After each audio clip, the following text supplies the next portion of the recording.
All right, welcome to Matters Arising this morning. We want to try and look at all that has happened in the political space in the last 24 hours. From Ibom Air to the presidency to Atiku's ranting, all in all, what has happened in our politics. Welcome to Landslide Podcast. And I have with me Eli and Peter this morning, who holistically look at everything in total. Peter, you're looking good. Thank you. Yeah. Eli, you're an angel? Well, representative of God. Okay, and all of us are prophets. Yes. Yes. Good right. Morning, gentlemen. There's some breaking juicy news this morning from what has been in the politics, social media space. Ms. Comfort Emerson to be released and her life ban to be rescinded. That's coming from the Minister of Aviation, Festus Keyamo. A lot of twists and turns in this case in the past 24 hours, from the part of she being humiliated, dragged down, some dehumanizing scenes that we saw there, to other revelation about the purser of the aircraft on her behavior in the past, other incident that has happened at Ibom. A lot of people came out. I'm sure everybody is cautious now. Peter. Well, I'm glad that the Minister of Aviation could take this route, because I think that lady has gone through hell. And I hope that they'll get her a psychiatrist or someone that look after her, that can help her recover the shock she's been through from being a passenger ending up in a prison cell. It's not a good thing to be. It's not a good place to be. And the narrative told by Ibom Air created so much hate towards her. And I'm glad that some people are beginning to speak up, some bold Nigerians are beginning to speak up and say what actually happened. It's quite unfortunate that this is the country we live in, that the system most times will suppress individuals.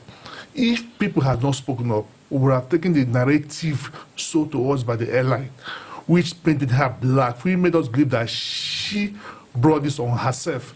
We're beginning to see the truth. And based on these things, that's why the minister has taken this route. And even at that, we've said here that life ban was too much for her issue, for what she was alleged to have done. Don't want to buy somebody for life with this deplorable state of Nigerian roads. So, for this bad rubbish to end this way, to me, it's a welcome development. I give kudos to the Minister of Aviation. Eli, having also known this already, the NBA also stood up for her in a way that they've not stood up for anybody in recent past. They came up and said they are going to take up her case and they are going to do a pro bono for her. I think that was a very welcome development. Yeah, it is. It's good when Nigerians begin to have confidence in some institutions that will stand to speak, a voice for the voiceless. But having said that, I think again it has to do with the power of the social media, because they came up with this, offer of assistance based on the fact that the incidents that happen to have gone round, within a very short period of time. People have to know what we're passing through first before they'll be able to have a way of wanting to assist. And so if the Nigerian Bar Association is standing for Nigerians, when they feel that they have been oppressed, I think it's a welcome development. And the narrative that was told by Ibom Air was not very straight. You have to look at those videos critically. Now, we saw a video of the lady telling the public that, please, this air hostess say I cannot go down. Now, we didn't see the video of when the security people who now came on board the aircraft. We now saw, because they were at the door mount, yes, right? Yes. Now, we didn't see where she now went back, right?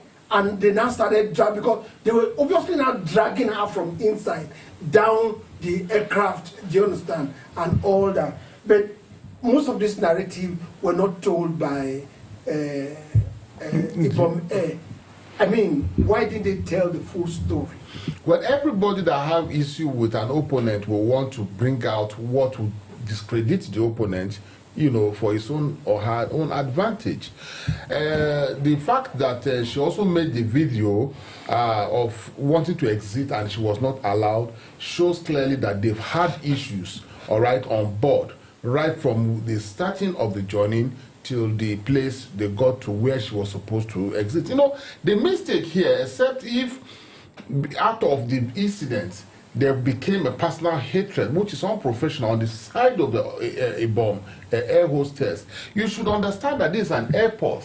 You know, even if she come out of the plane, she still have security checks to have passed through before she will exit the airport. Nobody just come out of plane and go. We all fly one way or the other, one place to another. If you come out of the plane, you still will pass the customs, the normal airport security. So if you felt this person is carrying something or have done something that is a threat to the other passengers, or that is something that could, you know, a dent on the airline, I think she should have been a bit professional, all right, by alerting the security, not blocking her. I think that is what led to all this drama, blocking her not to come out of the plane, as if she came out, she would just disappear. So it shows again that maybe the Akwa Ibom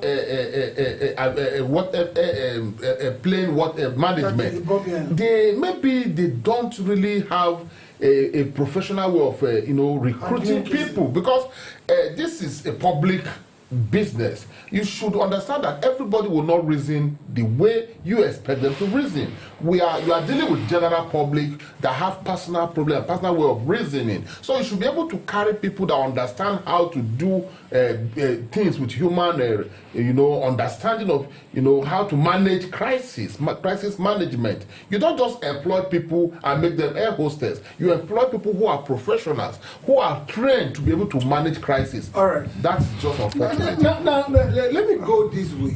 That there are complaints emerging that the lady has some character flaws. I mean, some people that they were flying to Ghana.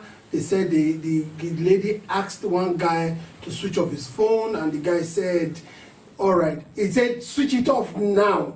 I mean, she's a posser. Now, being a posser of a crew means that she must have been flying for a very long time. That's the truth, because I know a little bit about crew business. Now, being a crew member, she's the head of all the hostess in the crew. You know, apart from the pilot and the co-pilot, she heads every other member in this thing. So now this thing's coming out from these people shows that that particular lady with video evidence means that she's had this thing in her. Yeah. Even one of the people on board of that aircraft came out to say publicly, without missing words, that that lady was so unruly to her. He made that statement categorically clear. That person that was unruly was the poser. He said she even went ahead to call her a prostitute. So when people will react, we might see the reaction, but we won't know what led to that reaction. I am of opinion. Okay, let's assume that he slapped her, she slapped her, which to me is wrong. But something probably could have led to it. Don't want it is to call somebody a prostitute in public. So, according to the person there, said she was very unruly to their customer. Even a passenger there, he said a pastor tried to intervene on her behalf.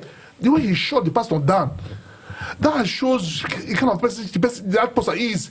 And again, that brings this thing to my that brings this to my notice. See, that's why it's important to have this continuous training program. Most times we feel like we have arrived, and most of arrived, we will start to exhibit some characters.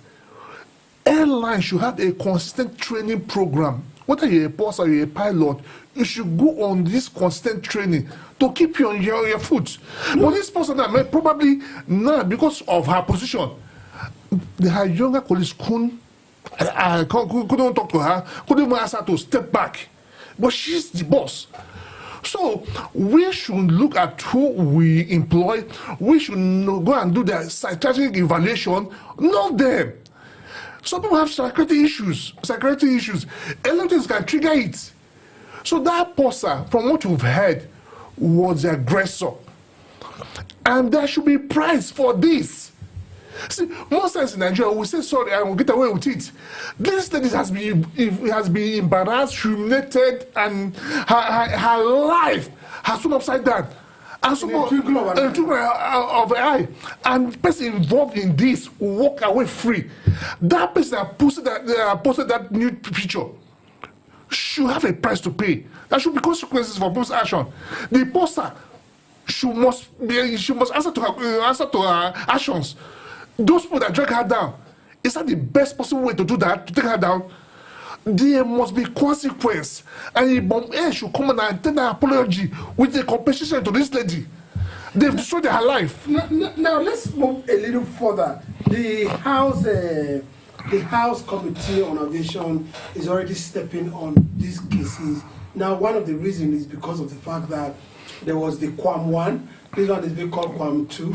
There's a Quam 3 that is there was a Shomoles issue even before now. There was a Shomoles issue even before now. These are one case too many. Too many, yeah. Do you understand? That is rising up. Now, the Inspector General of Police has also, from what I learned, set up a committee or invited Quam to come and open an investigation. Yes. Now he has given instructions to the DPO of the airport, to invite to investigate. But the question here is this: what was the Inspector General of Police doing all this while that this incident has happened until the one of recent that make him to now give instruction?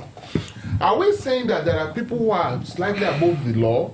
If you had taken care of the first one, it would have settled a matter that would not have allowed any other thing like this to have come up. Okay, fine. IG giving instruction to the DPO of the airport is a very good, it's a welcome development. But the question here is this: why waiting on to this moment when Oshomole did his own? Put a lot of people's life at risk, put a lot of people's businesses at risk with the airline. Up to today, nobody investigated anything, nobody was questioned, nobody knew who, if there was any penalty to either the airline or to Oshomole. Now, Quam 1, being an APC member, a friend to the president, according to little we've had, did his own, the same airport saga. If these things were addressed, probably if any other person was boarding, they would have been a bit careful, and the air hostess and the pilots would have also understand, like you just mentioned, even without undergoing training. When you know a problem has come up and is being solved, it will be as a guide. So what was the IG doing? Do we need to wait until people are killed? Let me ask you a question. Supposing the lady started this trouble with the air hostess while they were on board, while they were in the air, flying, and it affected the pilot and there was a crash, what would happen? A lot of lives would have been lost, properties would have been lost, and we might not even have known what happened. Because to me, the Quam 1 stopping an airline, stopping in front, it's like hijacking. If you watch a terrorist attack, for this lady to whatever happened anyway, I still wonder why she was the last person on board. I still wonder why they deny her coming down. What if her actions, of course, was something that could cause technical, hitch that could make the plane to crash? It would have happened. Nobody would know. They said they look for we've had plane crashes in Nigeria where they could not find the black box, and then you cannot even trace the origin or the causes for some of those crashes. So you see, we are living a time of high insecurity. So both the passengers and the air hostess and the pilots, you have the plane. We heard of the last one that happened in India, why there's accusation that the pilot deliberately off the flow of fuel to go and commit suicide and crash every other person. So a passenger's action too could be a risk to both the workers of the airline and even other passengers on board. So when there is a sensitive place like this, we have an Oshomole incident, IG didn't say anything. You have Quam 1, Quam 2. We have a lot of issues coming up today about Akwa Ibom. This is a public I think why the police is getting involved was NCA petition police. So it's based on their petition that IG designed to institute an investigation into that one saga, which to me is okay. But the issue is that now that we've known what happened, what lessons have we learned from it? How are we moving forward? As we said, the house that is open up investigation authorities, when and how long will this investigation take? How are we going to clean up our aviation industry? That's what we should look at. But this incident are becoming too regular. It's becoming too regular. How are we cleaning up this incident? The one he mentioned, Shomele, as of today, we've not heard anything about it. The Minister of Aviation said it's going to investigate and report to Nigerians. Till now, we've not seen a report. We don't know that it's APC that is wrong or a Shomele. So all these things encourages others to encourage other people to be a player. If the people see there's punishment for every action, some people will say before they do some stupid things. So you don't go in and misbehave in an aircraft. But what if for the fact that he knows that there will be consequence for your stupidity? He will take caution. He won't want to be there. Oh, okay. So we await a lot of actions that should be taken. We await the action of the House Committee on Aviation. We await the panel, the investigation that's been set up by the IG of police. We are waiting and want to know when the girl will be released. Do you understand? All this are waiting stuff. And also Ibom had to come out with a statement also of what happened at Akwa Ibom, where a lady made sure the aircraft did not move because she said her luggage were not... and she wasn't arrested. And she was not dragged down. Nothing came out from that. And it made a lot of people to miss their flight to other part of the world. Most of these things are happening in the aviation industry, I mean, in recent time. We hope that they will step up and put a stop to this nonsense that is happening. All right, there's also another news that is very fresh. Aminu Tambuwal that was arrested as a result of transfer of large chunk of money by the EFCC has been released. Now, there are things that battles me. If anybody goes flout the law, they should be arrested irrespective of what position they have held or they are holding. If Aminu Tambuwal transferred a large sum of money and it was flagged and arrested, which the EFCC said it amounted to money laundering, he should go in for it. Now, I don't like oppression from the ruling party to the opposition because you are in the opposition. If you do something wrong, whether you are in the opposition or in the ruling party, you should be punished. Definitely, there should be check and balance in governance. If you do something wrong, mostly with public funds, you should be arrested, prosecuted, and then let the public know. But the question here is this. These monies were not removed at once. EFCC has assets to our banks and to all these high-profile Nigerians. Why waiting all this while after he has left office? And that is why some of them are accusing the EFCC and the ruling party that when they are invited to join them and they refuse to join, they put the searchlight on them. This money, when was this money removed? Was it just last week? Yeah, I think it's something like that. I don't have full details, but what they said, what they said was that there was a large chunk of money that was moved at once. At once, when? Probably when he was a governor. When he was a governor. And when was that? So why waiting all this while? When he was a governor, he had immunity. Yeah. Oh, and he has left office for some time now. For at least. Maybe they were trailing with investigation. It's possible. No, there's no time like investigation. Even presently, EFCC said they are no longer waiting until they finish their tenure. Even with their immunity, they are watching them. They are investigating them. My brother, when we have a sincere agency, we know that our major problem in this country is one of the major problems is corruption. And we know that our political office holders, majority of them are corrupt.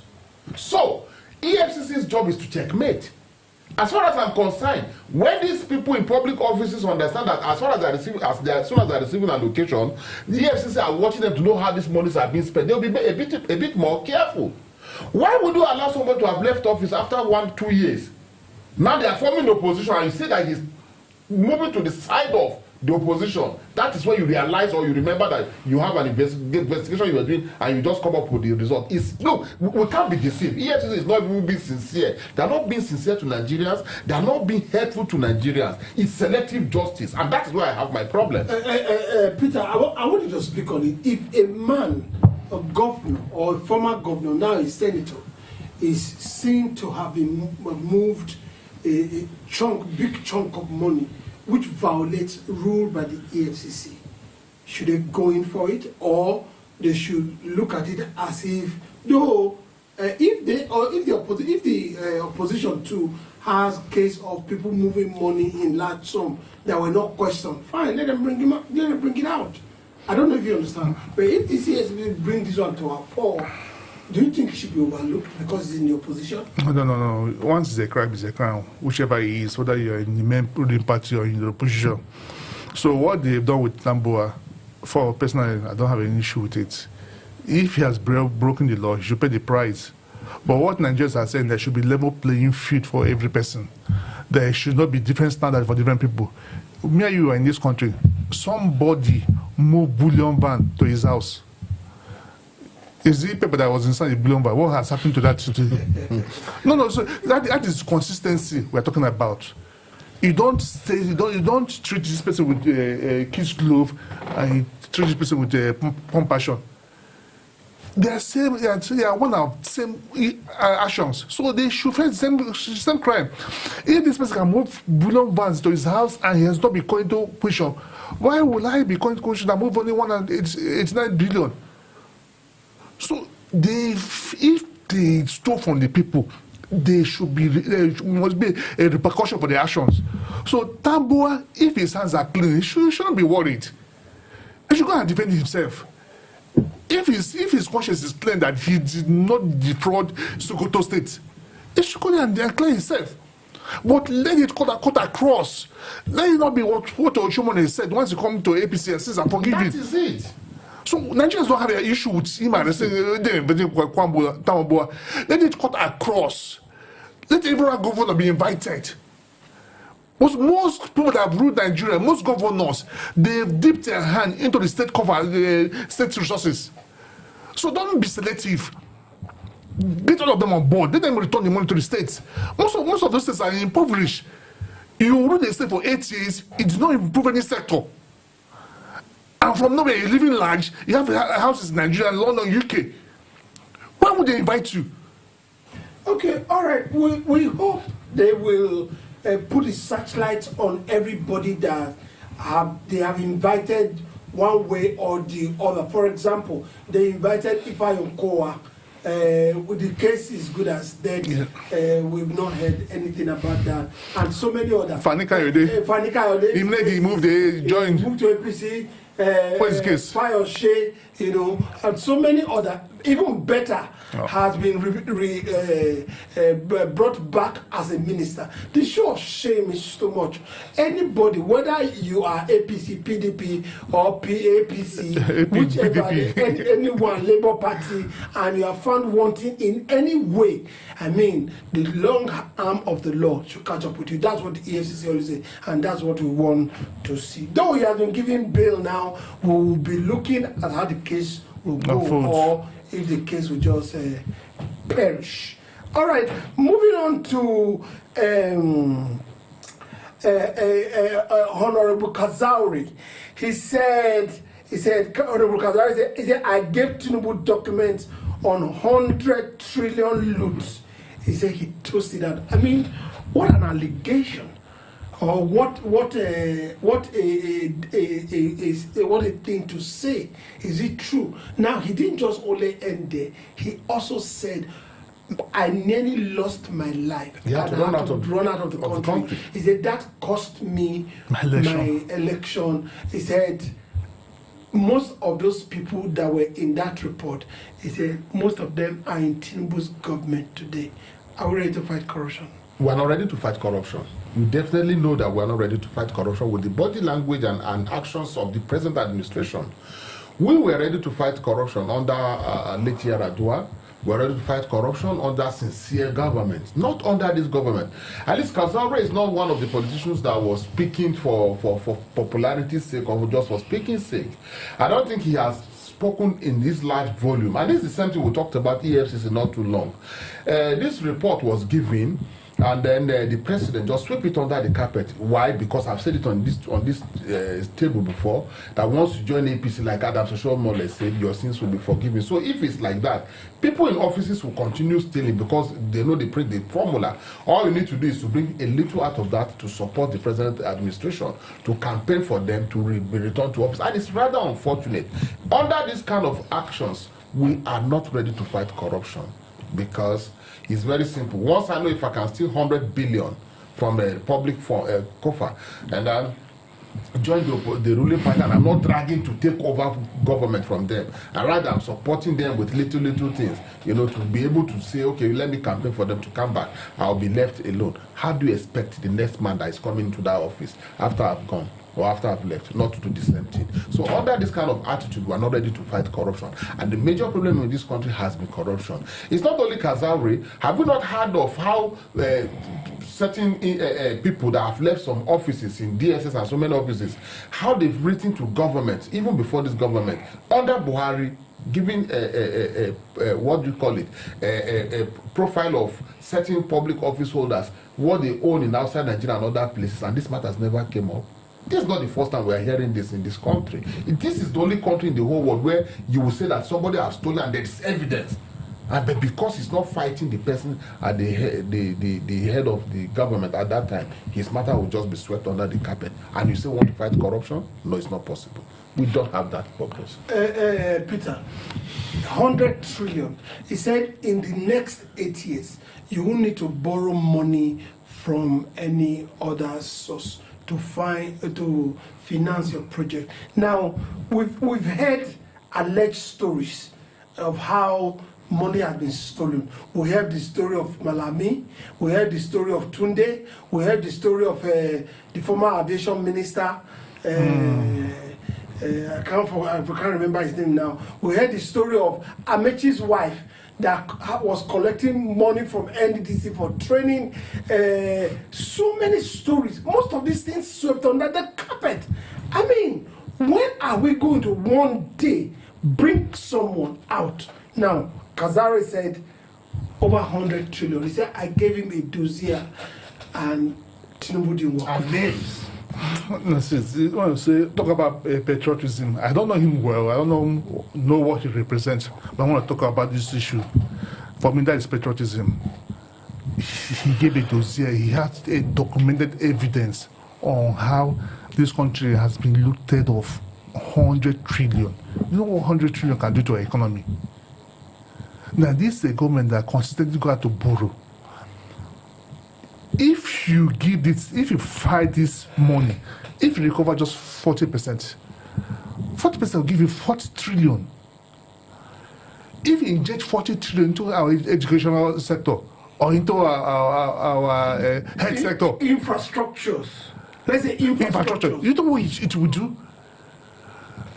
So when you hear things like this, it makes you wonder, where are we heading to as a country? Why are we not sincere about fighting corruption? Why are we not sincere about moving this country forward? Why are we not? Why do we want to occupy position of leadership? Most of them, why they won't fight it? Go after them. But they are there to loot, yes. Because I did not investigate those that left before me. So those coming before me should not investigate me. Overlook what I've done. If they are sincere about this country, what this man has done, the least you could do is to give it out for investigation, further investigation. Give it to security agencies to verify the source of his information and act upon it. This thing cannot be left unattended to. The man did it at a personal cost. He said, I did it at a personal cost. I almost lost my life in doing this. So it's a shame from what he said, it's a shame that this government has had to look other way, because majority of these those that are committing this crime are in the APC today. They are within within his government. So I don't think he wants to fight those within his government. I can tell you, they looked at it, and those them that are not in his government, they go after them. But I don't care whether they're in Tinubu's government or outside. If they looted Nigeria. But we've not seen this particular government gone after anybody, really. It looks it's a kind of settlement that is being settled.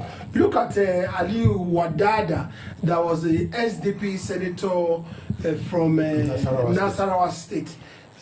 Went to the villa, came out, and he's gone to APC. Not just gone to APC.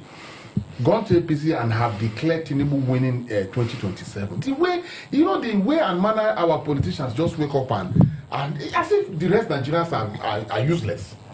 They just wake up with the little authority they have and say Tinubu is winning 2027. And they either advise not to contest, not to waste your time and resources to contest, or they will just declare that he's winning 2027. That is all they have to say. Nobody is talking about how much money he was giving for his constituency projects. Nobody is talking about what they have been able to do for their constituency. Nobody is talking about what he has been able to do for his state. Nobody is talking about the insecurity in the same Nasarawa state, where people are being killed anyhow. The senator is not talking about how he has been able to work with the local security and the Nigerian security architecture to have curtailed, the insecurity in his zone. He's not talking about how the security improvement in his constituency has improved on the economy of agriculture and then other things. All they have to say is to go to the villa, they come from their party to the ruling party, and that Tinubu is coming 2027. How do you expect the Tinubu administration to go after these men and ask them what they've done with the money? Coming to even think of it, we are talking about people that have embezzled money. What is even wrong if we know how much money people are giving every month? Before you give them the next money, you even find out how much you were giving last month. What did you do with it? Because it's public money. You are not giving this money to, you are not bank. You are giving money for development of your state. Nigeria, I think it's time we should be able to account for money, not even waiting until a senator finishes his tenure or a governor finishes his tenure, and probably because they decide to come to take over from the opposition, then the opposition will begin to bring out their... No, let there be proper accountability monthly. Nigerians, some of us are ready to render these services free. You give 1 billion to Edo State. We want to know how many workers they have. We want to know how much that 1 billion, what the 1 billion was used. It will help us to check a little of this corruption to an extent. We're having a big problem in this country. The money that he talked about, by Kazaure, the campi rather of Wadada, Ali Wadada to APC. How is he the only person that votes in Nasarawa? Does he hold what percentage of vote do Wadada hold in APC, right? Or in Nasarawa, that he will declare Tinubu the winner of the election? The truth is that people say Tinubu is a master strategist. Well, I think he's a good politician. What is he doing? He's trying to get everybody on board. Or the Wadada itself, if he's like getting him on board, he has secured his constituency votes. So if you remember last time, they tried all they could to get this NPP's this Kwankwaso on board. So he just picketing people. They will invite you, meet you personally. And most of those who were not there, who can only speculate, is either they're offering you carrot or they're whipping a big stick for you. That they are dangling the carrot or they're waving this big stick. So just very few has gone in to meet with him and did not jump ship. So if he feels that if I get all these people on board, the same person wants to be re-elected, meaning he will push for both tickets. He will push for his own re-election and that of the presidency. So what he's practically doing now is he's just playing politics instead of ruling. See, if Tinubu administration has done well, people will beg to come and join. You don't need to woo people to come and join. You don't need to coerce people to come and join. You don't need to give to. I don't want to use the word bribe. You don't need to induce people to come and join. Your scorecard should make people to come and identify with you. So this government is living under fear. They're seriously threatened. If they're not threatened, they should have faced governance and leave politics. Deliver on your mandate. People will identify with you. So no matter what he does, let him be joining people, inducing people to come and join. As who said that this election is between Tinubu and the masses? I said it here. Several. It's between Tinubu and hunger. The opposition it's between Tinubu and insecurity. Yes. And it's between Tinubu and our failing infrastructure. No matter how much he gives, makes available to the state governors, it's him that we know. He's the president of the country. So no matter how much he tried to get people on board, the masses will speak that day. All right, there's some sort of breaking news. We're getting to find out that Keystone Bank has been taken over by the federal government. They've been having a lot of issues, administrative, financial, and a lot of the shareholders or the owners of the bank are going to lose something of sort, maybe like 6.3 billion naira. You know, they're going to forfeit it. Keystone has disclosed that it is now fully owned by the federal government of Nigeria, saying that the takeover will boost its stability and facilitate hitch-free recapitalization process. The bank revealed that in a statement on its website on Tuesday, Tuesday, that's on the 11th, following an order of the Lagos State High Court. So, from what is filtering in, you know, he said the court directed the forfeiture of shares previously owned by the bank's former shareholders, transferring ownership to the Nigerian government. But I don't think there is anything to panic about, you know, in this matter, since there's going to be a recapitalization and it's going to be held in trust by the central bank. There should be panic. We should be concerned. You know why? Concerned, yeah. You know why?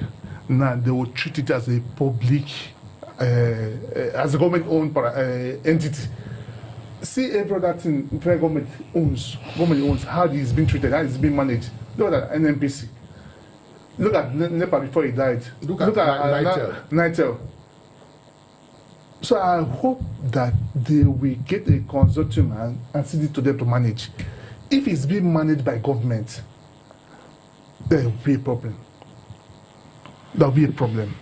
So they should get a team, an independent team, to manage that bank until the bank is being sold to another owner. Government does not run businesses. Government regulates. In addition to what he has just said, you see, we are aware of how public offices are being abused. And then these are Nigeria's investments, all right? We also want to know what led to the failure of the bank and then before the taking over by the government. Because you see, once you just allow things to go, few people maybe took money and refused to return it, mismanagement of public fund, and the next thing is government just take over, and these people, because probably they are highly placed persons, it's the same thing we are talking about, because of corruption, you just take over and you let it be like that. People will be afraid of buying shares into other banks. People will be afraid of investing into public businesses. And like he gave instances here, today we talk of one of the best roads in Nigeria, between Abuja and Makurdi. We have few roads like that.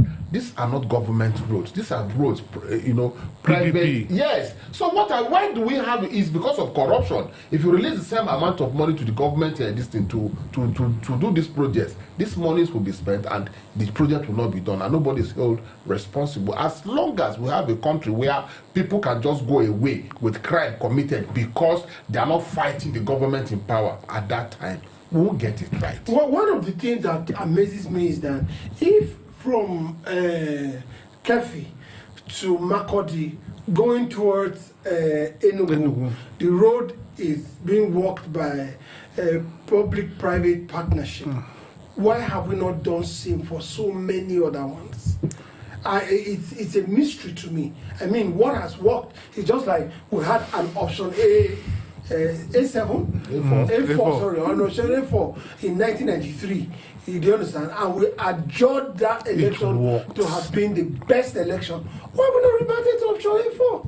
So why have we not practiced things that have worked well in our nation? Because why do we ditch them? Because some of these things that have worked will not be able to give them the room to embezzle money without being exposed naturally. Option A4 was very simple. It was glaring. Everybody would see that this man's line, Naim, everybody joined. This man's line did not have people. So you cannot come and declare that unit that the man who did not get vote won the unit. And they know, most of them in our public offices, that they know that Nigerians do not want them. They know if they go by normal voting, they will not be able to come back, or they are not even qualified to be there, and they want to be there at all costs. But they've suppressed us with hunger, they've suppressed us with insecurity, they've suppressed us with a lot of pains that will make them to be able to maneuver and declare whatever results they want. That is the problem. You have a state, a state where we had under Buhari for 8 years, and Amechi, who the volume of money given to, nobody is asking what this money was being used for. We have ministers for power under Obasanjo and Atiku, that Atiku even came out, they admitted, we had them admitted that they messed up. The money, nobody, okay, fine, you give me money for a project, I'm sorry I didn't do it, or I didn't do it completely. Nobody asked for a refund. But if you bring these issues up today, that money is being given in partnership with private owners will not sit down and allow you to just eat their money and their sweat will go. That is why they are not allowing it to work. All right. It's okay. We hope that he will be Keystone Bank will be well managed, and those that have also lost funds as a result of being shareholders and not managing the bank very well, they will recapitalize and get the bank going on its foot, that no customer will lose their money in Keystone Bank. Now, when you campaign for an election in Nigeria, you campaign for 4 years. That's what you campaign for. Yeah. And the Constitution guarantees you 4 years. 4 years when you win an election. The Constitution doesn't guarantee you 8 years. That if you win an election, you will win again. Now, the power to throw people out, that's why it's democracy. And during President Buhari's campaign, I actually one of the people, I'm not going to lie, that said that let's give him a chance. If we can vote Jonathan out, we can vote Buhari out. But APC came on board. In 2019, it was adjudged that the nation, Nigerians, voted out APC, but APC refused to leave. The same thing. Now we have President Tinubu, and everybody's saying, no, we don't want to go President Tinubu. But every other person, governors, they're saying we must allow him to do 8 years. Is it sacrosanct that he must do 8 years? Soludo has come and said, I won't deny Tinubu a second term. He has not even gotten the second term. He's telling that I won't deny Tinubu second term. What powers does he have to be telling somebody else that I can't deny somebody second term? He wants to secure his own second term. That's why he's telling to Tinubu. APC has won all the off-season elections. And by declaration. You don't understand it much. For what I've said, they won all off-season elections.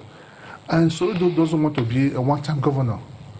See, you look at what is before you and you make decisions. So he has looked at what is before him. I know his best bet is to align with Central presidency. APC has a candidate in Anambra. The APC candidate is not even sure of the party's backing. See how bad it is. Its party's candidate in Anambra is not even sure of the party's backing.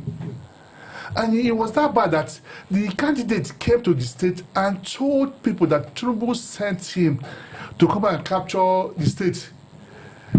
Abure responded. Tinubu responded that Tinubu did not send you. I know what I discussed with him when he came to Anambra State.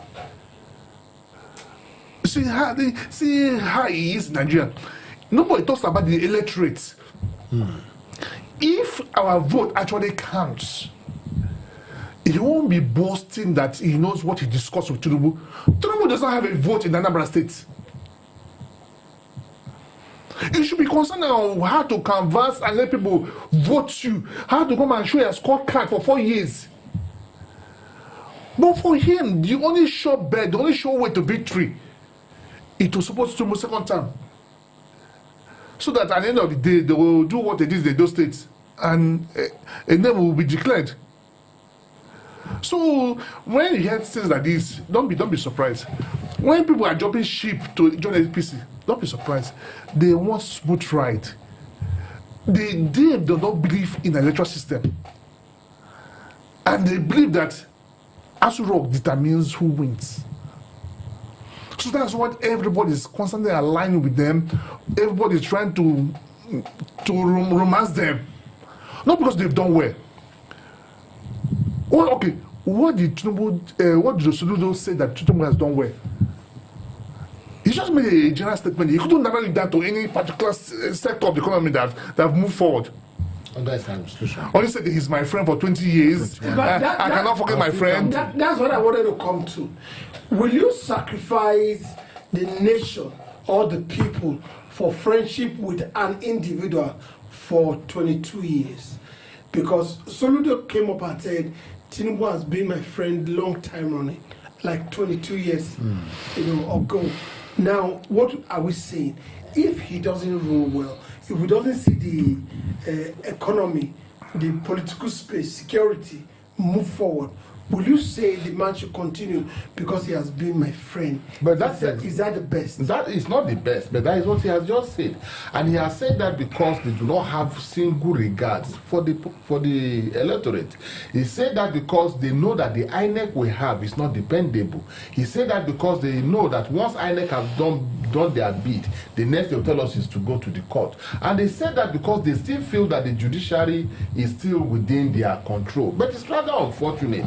I think it's time the government should be sincere a little by giving us electoral reform. If the electoral reform is in place, they will be careful the utterances they make, and they will be more careful how they use the resources given to them, because they will now understand that it is the people that can return them, and it's the people that can make them to not to be returned. As long as we have a system where the elites feel that whatever decisions they've he said he knows what he has discussed with Tinubu, with the president. You can just imagine a country of 200 and something, close to 300 million people, and you are telling us that the vote of the people is not as important as the agreement you have with the sitting president. But what will you say in a country where you have very high professional police officers, very intelligent police officers that are respected beyond our shores, whom are waiting to pilot the affairs of the police, and a particular very sound police officer as well, whom has contributed his quota? His time is over, you renew it. You have an INEC chairman whom has declared the results you want. His time is over, you renew him. You have the judiciary where we had, what was his name? Ononuge? We had a CGN whom you just frame stories because you feel this one will not work in favor of APC. You threw the man out, and eventually when you got what you want, you now bring him back to settle out of this thing, and you now have other lawyers and judges that will just keep quiet. Who are we to speak? So you have that kind of a country. What do you expect? Peter, I wanted to speak about something. There's a story trending on Pastor E.A. Adeboye asking people to donate 1 billion, 100 million, and a lot of criticism has come after that call. Because of maybe as a nation, what we are passing through right now, people think that people should have some kind of a reprieve from organizations like this. What's your thought? No, the donation, what is it for? To build God a house or something. To build God a God want to come and live in Nigeria eventually.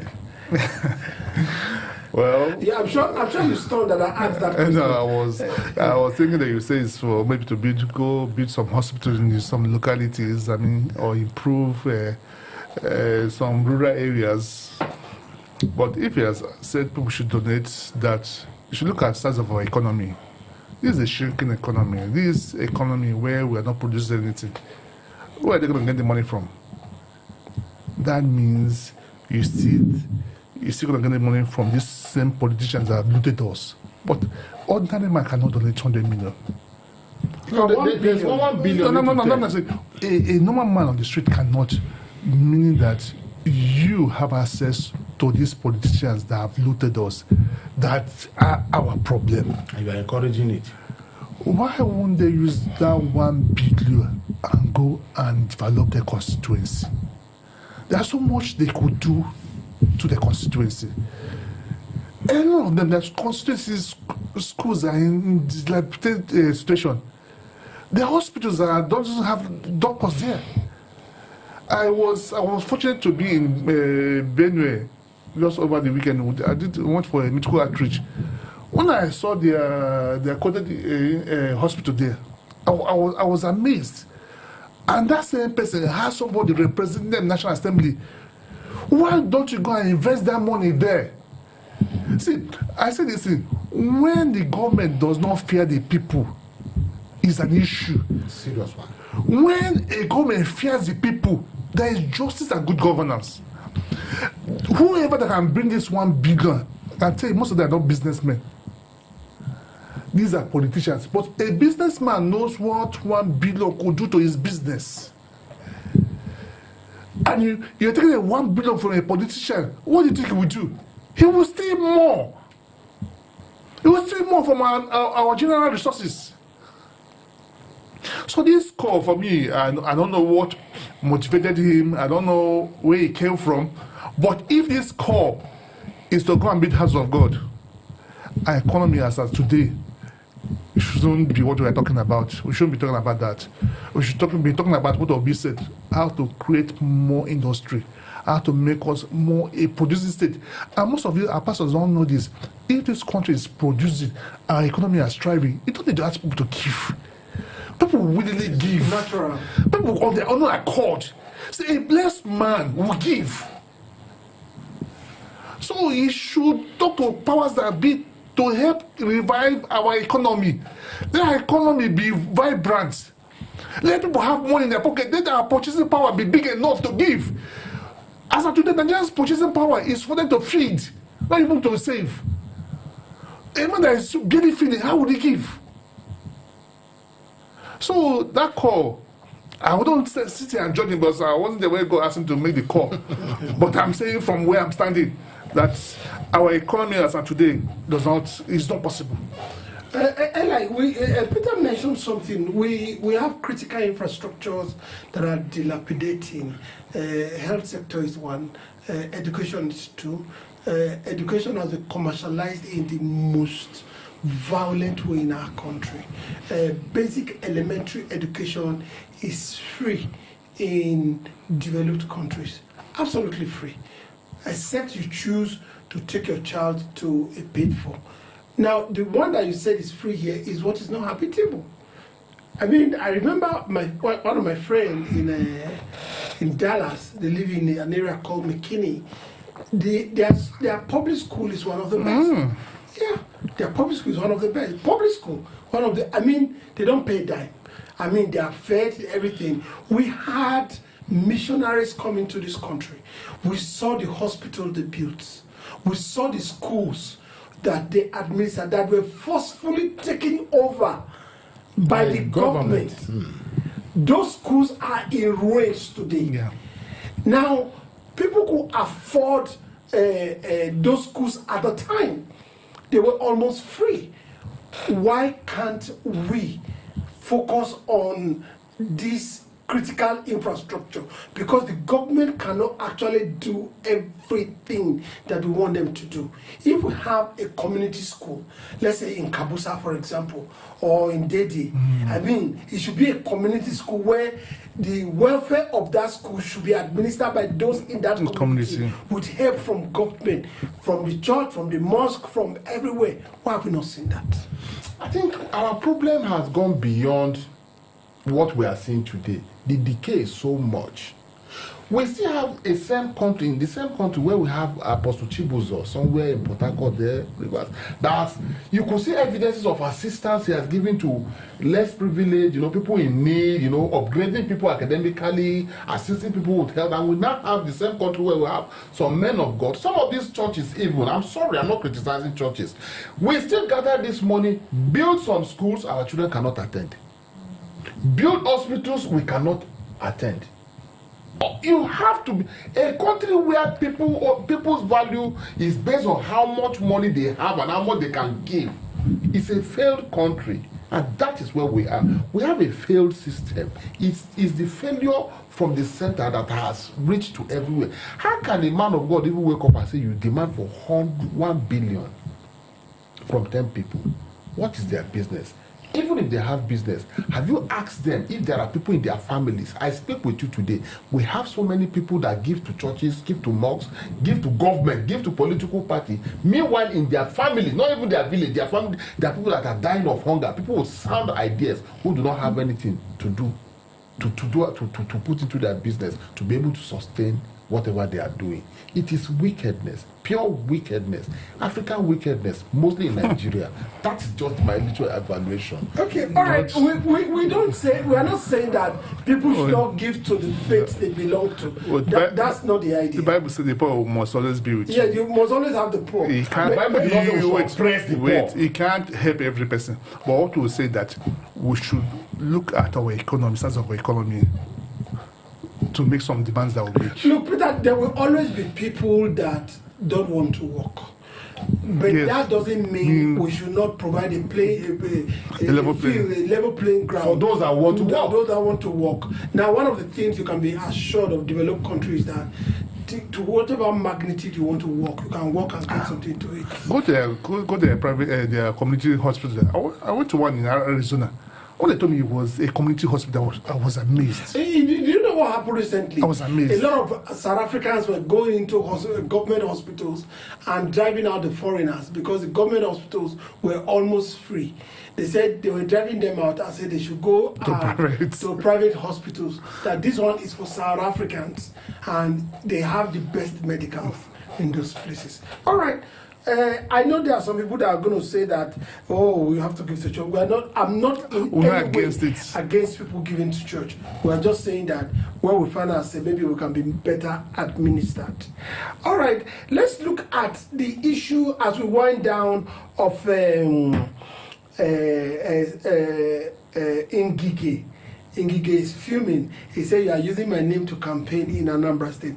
Has it become that popular in Anambra that we've never had in one election in that magnitude? But or has so much influence? He's quite popular in Anambra because he ruled in an era when godfatherism was at its peak.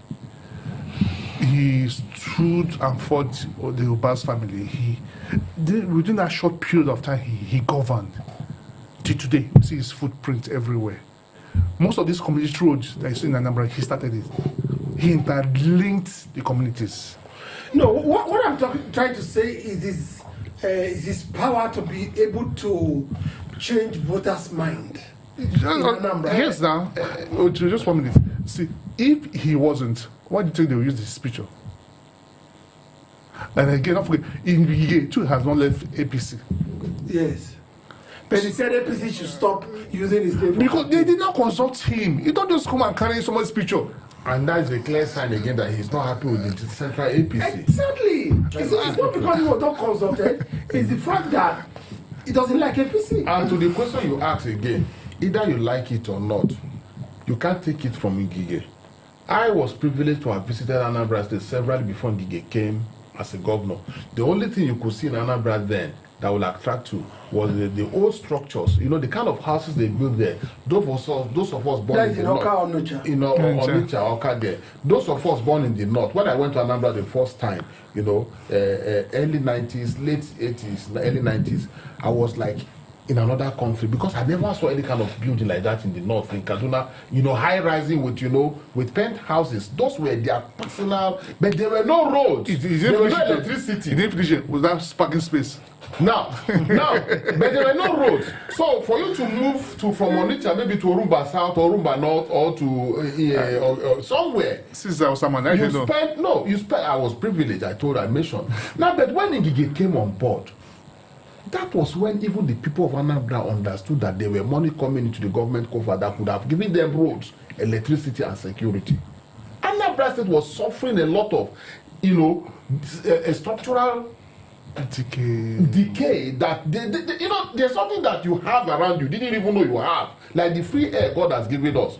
Do you understand? Until Ngige became governor of Anambra State, that he fought the godfatherism in Anambra State, that little period of time, he was able to give them roads. Development came on board in Anambra State. So either you like it or not, after him, it was Peter Obi. After Peter Obi and Ngige, who else contributed very well to the development of Anambra State? So he's like a name that if you vote me, I will do like an Ngige did. If you vote me, I'll do like. And Ngige make this statement. I am sure he's a member of APC, but he's not seeing what APC is doing to his satisfaction. So they should not drag him into their success or failure. But you know the issues with Faleke and Ngige when he was a minister of I think Labour. And he said I'm an Amaneko boy, you know, and all that. They said he's been a governor, he's been a senator, I've been a senator. Then they say I've been a minister. He hasn't been a minister. But now the president is a president. Ngige is not a president. So it's obvious that Ngige is not working with them very well. Then lastly, let's talk about Abure and NLC and a Labour Party. Abure is saying, if you don't put our name on the ballot, or the name of our candidate on the ballot, is that you have us to face at the court. I mean, what is this Abure? Is it that all of a sudden the election body, INEC, is ditching Abure's camp and recognizing another camp? Because at least it was this same Abure that still produced the governorship candidate in Anambra. I this problem we're having in Nigeria, inconsistency. Choosing when to obey the law and when not to obey the law. If you have settled on Abure's camp candidature in Anambra, so why shift the goalpost now? I can't even remember in another group even do any primary set or gate poll that will run for this election. The one in Abuja here. Okay, let me tell you. You see, we've discussed this matter in this studio before now.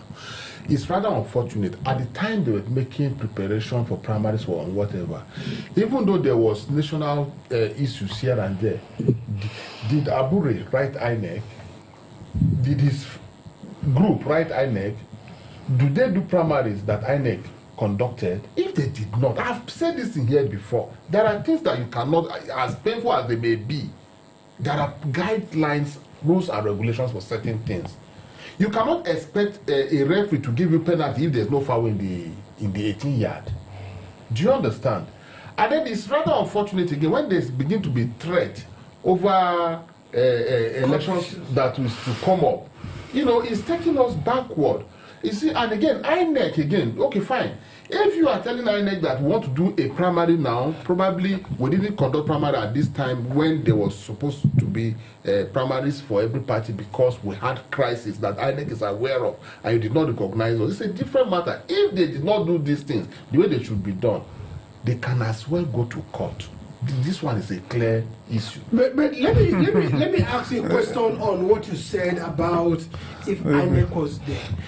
INEC must definitely have to recognize a particular part of labor, whether it's the Denadi or the Abure, from what we have seen, they've been recognizing the Abure faction because of precedents.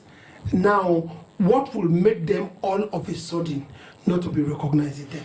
Of course, okay, another truth here is this. If INEC have recognized Abure's faction, and Abure present a candidate, the faction present a candidate for the coming election, yes. If it is not an interference from any other political party, I didn't say PDP, ADC, or APC, I think INEC should just take the candidate because they also have a legal right to participate in the coming election. What will lead to the situation where INEC doesn't attend a political party primaries? Well, if INEC, ordinarily, if INEC did not attend a political party primaries, whoever emerged the candidate of that primaries is never recognized by law by INEC. That's what I'm saying. What will warrant? Okay, what can warrant at this? One, if the party did not write INEC of an intention to conduct primaries, INEC will not wake up and send the representative that because they are not. Is your party affair? Yeah.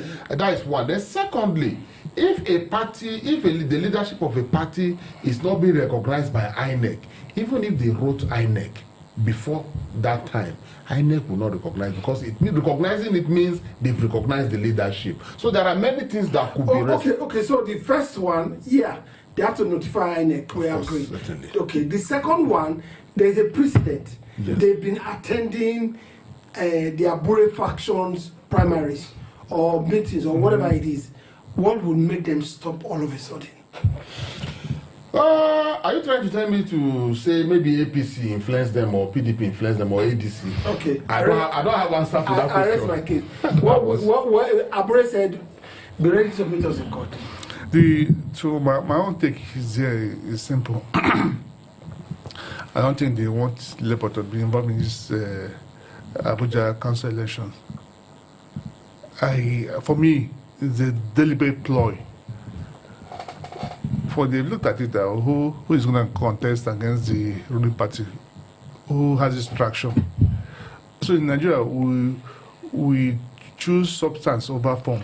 We make the exception the norm. See, if they are sincere about it, they should complain and tell us why they've not accepted Labour's candidate. As it stands today, only Abure, from my knowledge, only Abure faction that submitted delegate to INEC. Know that Nanadi and Abure is fighting who's own to be accepted. And this part, they're not daft. If INEC did not attend that, probably INEC refused to go. They've done primary separately. They know what it takes to do primary. They know the rules. They must have written letter to INEC. If I've written you, I didn't come. I'm not saying they didn't come. If I've written you didn't come, you wouldn't blame me. So maybe they've said that they wrote INEC. Now, in one point about Nigeria, we look for technicalities to decide, not we leave the major issue and look for technicalities to decide cases. To attack the subject matter, did Labour do their primaries? Yes, they did in Kwanempa. Did they have the people that are running for these positions? Yes, they did. Did they submit it to INEC? Yes. Then INEC can't play with Nigeria. Tell Nigerians why this Labour's candidate cannot run in this election. Well, I hope INEC will. Complain, let's know. There's still time for INEC to make the needful. And I hope if they do not do what they should do by law, our judiciary should be defended. Should be. That's what Abure is saying. He said if they exclude them, they're going to take them to court and make the case, the election null and void. All right, we will be drawing a close on our matters arising today, looking at what has happened in the past 24 hours. But don't also forget that the Lagos State chapter of APC is saying that the reason that what's it called? Atiku Abubakar is fuming because he's frustrated. Well, it's okay. The frustration happens everywhere. Yes, but also what he spoke about, he said there's selective justice when it comes to arresting of opposition. But whoever it is that they are arrested, whether from the opposition or from the ruling party, if they've still gone against the law should take its course. Everybody should take its course. Well, we thank you sincerely for staying with us today. It's been Matters Arising. We'll bring this to you again tomorrow. Thank you. Bye-bye.